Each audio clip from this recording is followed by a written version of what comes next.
یہ 2000 BC کی بات ہے کہ جب طوفان نوح کی تباہی کے بعد اللہ تعالیٰ نے سرزمین عرب پر ایک ایسی قوم پیدا فرمائی جو دنیا میں سب سے زیادہ طاقتور، مضبوط اور توانا افراد پر مشتمل تھی۔ یہ لوگ جسمانی خوبصورتی، سرخ و سفید رنگت اور وجاہت میں اپنا ثانی نہیں رکھتے تھے۔ مال و دولت کی فراوانی، شاندار تہذیب و تمدن، شان و شوکت سمیت دنیا کی ہر نعمت و آسائش انہیں میسر تھی۔ قرآن کریم میں ارشاد باری تعالیٰ ہے کہ ان جیسی کوئی اور قوم اور ملکوں میں پیدا نہیں کی۔ قوم عاد کے متعلق تفصیل سوائے قرآن کریم کے کسی اور مذہبی یا قدیمی تاریخی کتب میں نہیں ملتی۔ اس لیے اس قوم کی حالت کا نقشہ یا قرآن کریم کے ذریعے بن سکتا ہے یا پھر ان اثریات کے ذریعے جو محققین علم آثار نے ان کے بارے میں حاصل کی ہیں۔ مورخین لکھتے ہیں کہ عاد نام کا ایک شخص حضرت نوح کی چوتھی نسل میں ان کے بیٹے سام کی اولاد میں سے تھا۔ چنانچہ اس شخص کی اولاد اور اس کی پوری قوم عاد کے نام سے مشہور ہو گئی۔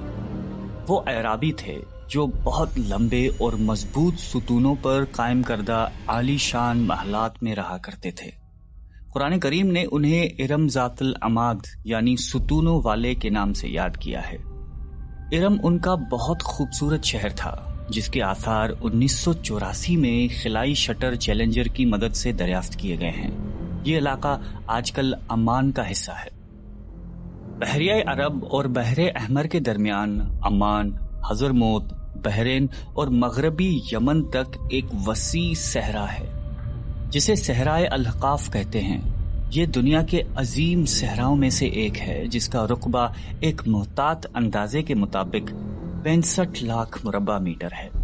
اس صحرا میں سفید اور باریک ریت کے ہزاروں فٹ اونچے پہاڑ نما ٹیلے ہیں جہاں کوئی بھی چیز پھینکی جائے تو منٹوں میں غائب ہو جاتی ہے۔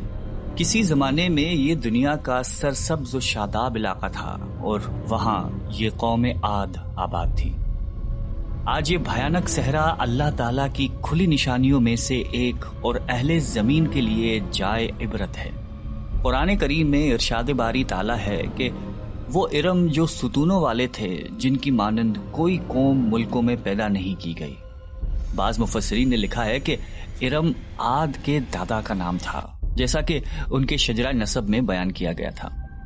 ڈاکٹر اسرار احمد تحریر فرماتے ہیں کہ عام مورخین کا خیال ہے کہ ارم قوم عاد کے شاہی خاندان کا لقب تھا۔ طوفان نوح کے بعد قوم عاد ہی وہ پہلی قوم تھی جو بتوں کے پجاری بنے۔ علامہ جلال الدین سیوطی اپنی تفسیر میں تحریر کرتے ہیں کہ قوم عاد نہایتی زور آور اور بہادر قوم تھی۔ وہ سب بت پرست تھے۔ مختلف کتب میں ان کے بتوں کے مختلف نام بیان کیے گئے ہیں۔ کچھ نے بتوں کے نام صدا، سمود اور ہرا بتائے ہیں۔ مورخین کی رائے کے مطابق ان کے معبود بھی قوم نوح کی طرح پتھر کے 5 بت یعنی ود، سوا، یغوث، یعوق اور نصر ہی تھے۔ کفر و شرک کے سمندر میں غرق قوم عاد کی بد اعمالیاں جب اپنی انتہا کو پہنچ گئیں تو اللہ تعالیٰ نے انہی کے قوم کے ایک نیک اور صالح بندے کو ان پر پیغمبر بنا کر مبعوث فرمایا۔ حضرت ہود قوم عاد کی سب سے معزز شاخ خلود کے ایک خوبصورت اور وجیح شخص تھے۔ حضرت ہود علیہ السلام نے ان سے کہا کہ بھائیو، ایک اللہ ہی کی عبادت کرو، اس کے سوا کوئی تمہارا معبود نہیں۔ قوم عاد کے سرداروں نے جواب دیا کہ تم ہمیں احمق نظر آتے ہو اور ہماری نظر میں تم جھوٹے ہو۔ حضرت ہود نے کہا کہ میں رب العالمین کا پیغمبر ہوں اور اللہ کا پیغام تم تک پہنچاتا ہوں۔ کہنے لگے تم ہمارے پاس اس لیے آئے ہو کہ ہم اپنے ان معبودوں کو چھوڑ دیں جنہیں ہمارے باپ دادا پوجتے تھے اور صرف ایک اللہ کی عبادت کریں؟ اگر تم سچے ہو تو جس عذاب سے ہمیں ڈراتے ہو وہ لے آؤ۔ حضرت ہود مسلسل 50 برس یا اس سے بھی زیادہ واعظ و نصیحت کرتے رہے۔ کبھی انہیں اللہ کی عطا کردہ نعمتیں یاد دلاتے تو کبھی عذاب الہی سے ڈراتے، کبھی طوفان نوح کی ہولناکیوں کا ذکر فرماتے، لیکن وہ غرور و تکبر میں اندھے اور بہرے بنے رہے۔ انہیں اپنی طاقت پر بڑا گھمنڈ تھا۔ ارشاد باری تعالیٰ ہے کہ قوم عاد ناحق ملک میں غرور کرنے لگی اور کہنے لگی کہ ہم سے بڑھ کر قوت میں کون ہے۔ قوم عاد کے 13 خاندان تھے۔ عمان سے لے کر یمن تک ایک طویل علاقے میں ان کی بستیاں تھیں۔ سرسبز و شاداب کھیت و کھلیان، پھلوں پھولوں سے لدے ہوئے باغات، میٹھے پانی کی بل کھاتی نہریں، خوبصورت آبشاریں اور تندرست و توانا قوی، مضبوط اور قداور جسامتیں، انہی سب نعمتوں نے انہیں شدید گھمنڈ میں مبتلا کر رکھا تھا۔ حضرت ہود علیہ السلام نے اپنی قوم کو راہ راست پر لانے کے لیے بڑی جدوجہد کی، لیکن قوم عاد آپ کو جادوگر اور سحر زدہ شخص خیال کرتے تھے کہ جنہیں ان کے پتھر کے باطل خداؤں نے دیوانہ بنا دیا تھا۔ بالآخر وہ لمحہ بھی آ گیا کہ جب حضرت ہود علیہ السلام نے بارگاہ الہی میں دعا فرمائی کہ اے میرے پروردگار، انہوں نے مجھے جھوٹا کہا ہے، اب تو میری مدد کر۔ فرمایا اے نبی، یہ تھوڑے ہی عرصے میں اپنے کیے پر پچھتانے لگیں گے۔ اللہ تعالیٰ نے اپنے نبی کی دعا قبول فرمائی اور قوم عاد پر عذاب کی ابتدا ہوئی۔ بادلوں کے فرشتے کو حکم ملا کہ اب بارش نہ برسائی جائے۔ چشموں کے فرشتوں کو حکم ملا کہ ان کے چشموں اور آبشاروں کو خشک کر دو۔ دیکھتے ہی دیکھتے شادابی ویرانی میں بدل گئی، مویشی مرنے لگے، پھل اناج ناپید ہو گیا۔ پوری قوم خشک سالی کا شکار ہو کر بدحال و پریشان ہو گئی۔ یہ سلسلہ مسلسل 3 سال چلتا رہا۔ نبی سے قوم کی یہ پریشانی دیکھی نہ جاتی تھی۔ مسلسل واعظ و نصیحت کرتے رہتے اور فرماتے کہ اے میری قوم، اپنے پروردگار سے بخشش مانگو، پھر اس کے آگے توبہ کرو، وہ تم پر آسمان سے مینا برسائے گا اور تمہاری طاقت اور قوت میں اضافہ فرمائے گا۔ کہنے لگے ہود، تم ہمارے پاس کوئی دلیل ظاہر نہیں لائے، ہم صرف تمہارے کہنے سے نہ تو اپنے معبودوں کو چھوڑنے والے ہیں اور نہ تم پر ایمان لانے والے ہیں۔ ہم تو یہ سمجھتے ہیں کہ ہمارے کسی معبود نے تمہیں آسیب زدہ کر کے دیوانہ کر دیا ہے۔